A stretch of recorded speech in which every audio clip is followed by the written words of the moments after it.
Hi friends, welcome to Sudhasri kitchen. இப்போ நீங்கள் பார்த்துட்டு இருக்கிறது எப்போவுமே டெய்லி நம்ம செய்கிறதாங்க. ஆனால் கொஞ்சம் டிஃப்ரெண்ட்டாக செஞ்சுருக்கேன். வேறு ஒன்றும் இல்லை, இது வந்து ஸ்டஃப்டு இட்லி. குழந்தைங்க இட்லின்னு சொன்னாலே தெரிச்சு ஓடுவாங்க. இட்லியா வேண்டாம் அப்படின்னு எல்லாரும் சண்டைக்கு தான் வருவாங்க. இப்போ நம்ம என்ன பண்ணுறோன்னா, மசால் வச்சு நம்ம இட்லி செஞ்சு கொடுத்தா ரொம்ப ஆசையாக சாப்பிடுவாங்க. அதில் நம்ம வெஜிடபிள்ஸ்லாம் போட்டு செய்கிறதுனால ஆரோக்கியமானதும் கூட. இந்த இட்லிக்கு சைட் டிஷ் கூட தேவை இருக்காதுங்க. அந்தளவுக்கு இந்த மசாலா வச்சு சாப்பிட்டாலே அவ்வளோ சூப்பராக இருக்கும். இந்த மசாலா ஸ்டஃப்டு இட்லி எப்படி செய்கிறதுன்னு வீடியோக்குள்ளே போய் பார்க்கலாமா? முதல்ல நம்ம ஸ்டஃப்டு இட்லிக்கான ஸ்டஃபிங் முதல்ல எப்படி செய்கிறதுன்னு பார்த்துக்கலாம். அதுக்கு முதல்ல வானிலையில் 2 ஸ்பூன் ஆயில் விட்டுக்கிறேன்.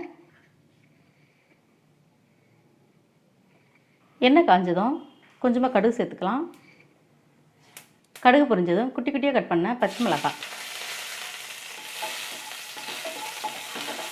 அடுத்தது கறிவேப்பிலை குட்டி குட்டியாக கட் பண்ணி போட்டுருவோம்.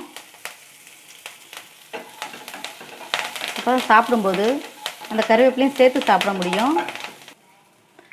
இப்போ கிட்டத்தட்ட ஒரு 1/4 கிலோவுக்கு நான் உருளைக்கிழங்கு வேக வச்சு வச்சுருக்கேன். இது வேக வச்ச உருளைக்கிழங்கு, அதையும் சேர்த்துக்கலாம்.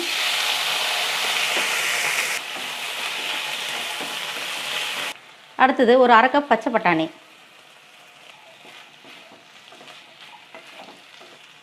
ஒரு 1/2 ஸ்பூனுக்கு மஞ்சத்தூள், 1 ஸ்பூன் மல்லித்தூள், மிளகாய்த்தூள் 1/2 ஸ்பூன் போட்டுக்கலாம். அடுத்தது அமைச்சூர் பொடி, காஞ்ச மாங்காய் பொடி இருக்குல்ல, அது 1 ஸ்பூன் சேர்த்துக்கலாம். கடைசியாக நம்ம தேவையான அளவுக்கு உப்பு சேர்த்துட்டு கலந்து விட்டுக்கலாம். கடைசியாக மல்லித்தழை தூவிடலாம். இப்போ நம்ம மசாலா இட்லிக்கான ஸ்டஃபிங் ரெடி ஆகிடுச்சு. ஸ்டஃபிங் ரெடி ஆனதும் நம்ம ஸ்டவ் ஆஃப் பண்ணிவிட்டு இது நல்லா சூடெல்லாம் ஆறின பிறகு எப்படி செய்கிறதுன்னு பார்க்கலாம். இப்போ ஸ்டஃபிங் நம்ம ரெடியாக எடுத்து வச்சிட்டோம். நல்லா சூடு ஆறிடுச்சு. இப்போ இதை எடுத்து சின்ன சின்ன உருண்டைகளை எடுத்து நம்ம கையில் கொஞ்சம் ஆயில் அப்ளை பண்ணிவிட்டு இந்த மாதிரி சின்ன சின்ன வடை மாவுத்துற மாதிரி குட்டி குட்டியாக இப்படி செஞ்சு வச்சுருவோம். இதை அப்படியே ஃபுல்லாக செஞ்சு எடுத்துகிட்டு வந்துடுறேன்.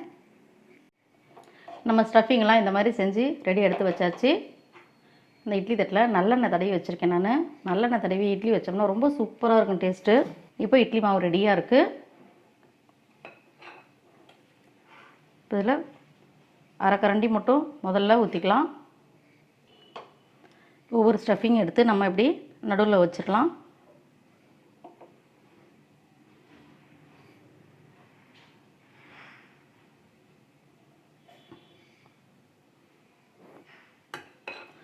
இப்போ இதுக்கு மேலே இன்னும் கொஞ்சம் மாவு இப்படி சேர்த்துக்கலாம். இப்போ இந்த மாதிரி நம்ம ஊற்றி வச்சாச்சு. இதே மாதிரி எல்லா தட்டையும் நம்ம ரெடி பண்ணி எடுத்துகிட்டு வந்துடுவோம். இப்போ நம்ம எல்லா தட்டிலையும் இந்த மாதிரி மாவு ஊற்றி வச்சாச்சு. இந்த பக்கம் நான் குக்கரில் இட்லி இறக்கிடுவோம். என்கிட்ட இட்லி பாத்திரம் ரொம்ப பெருசாக இருக்குது, அதனால் இதெல்லாம் பார்க்க முடியாது. அதனால தான் இப்படி வைக்கிறேன். இப்போ கேஸ்கட்டு வெயிட்டெல்லாம் எடுத்துகிட்டு நான் இப்போ சும்மா மூடி மட்டும் வைக்கிறேன். ஒரு 10 நிமிஷம் கழிச்சு நல்லா வெந்த பிறகு எப்படி இருக்குன்னு பார்க்கலாம். இப்போ இட்லி வந்திருக்கோம், திறந்து பார்க்கலாம். நல்லா அழகாக வெந்து வந்திருக்கு. எடுத்து பார்க்கலாம். இப்போ நம்ம வெந்த இட்லி எல்லாம் இப்போ எடுக்க ஆரம்பிச்சிடலாம். நம்ம ஸ்டஃபிங் இப்படி தான் ரெடி பண்ணணும் அப்படின்னு கட்டாயம் கிடையாது. நம்ம வீட்டில் பொரியல் நிறைய செஞ்சுட்டோம்னா அந்த பொரியல் இருந்துச்சுன்னா கூட அதை கூட இட்லிக்கு நடுவில் இந்த மாதிரி காரமாக இருக்கிற பொரியலை இந்த மாதிரி இட்லிக்குள்ளே வச்சு நம்ம ஸ்டஃபிங் வச்சு செஞ்சு சாப்பிட்டாலும் அதுவும் சூப்பராக தான் இருக்கும். உங்களுக்கு இந்த ஸ்டஃப்டு மசாலா இட்லி பிடிச்சிருந்துச்சுன்னா சுதாஸ்ரீ கிச்சனுக்கு சப்ஸ்கிரைப் பண்ணுங்கள், ஃப்ரெண்ட்ஸ் அண்ட் ரிலேட்டிவ்க்கு ஷேர் பண்ணுங்கள், லைக் பண்ணுங்கள், கமெண்ட் பண்ணுங்கள். ஆரோக்கியமானதையே சமைப்போம், ஆனந்தமாக இருப்போம். தேங்க்யூ.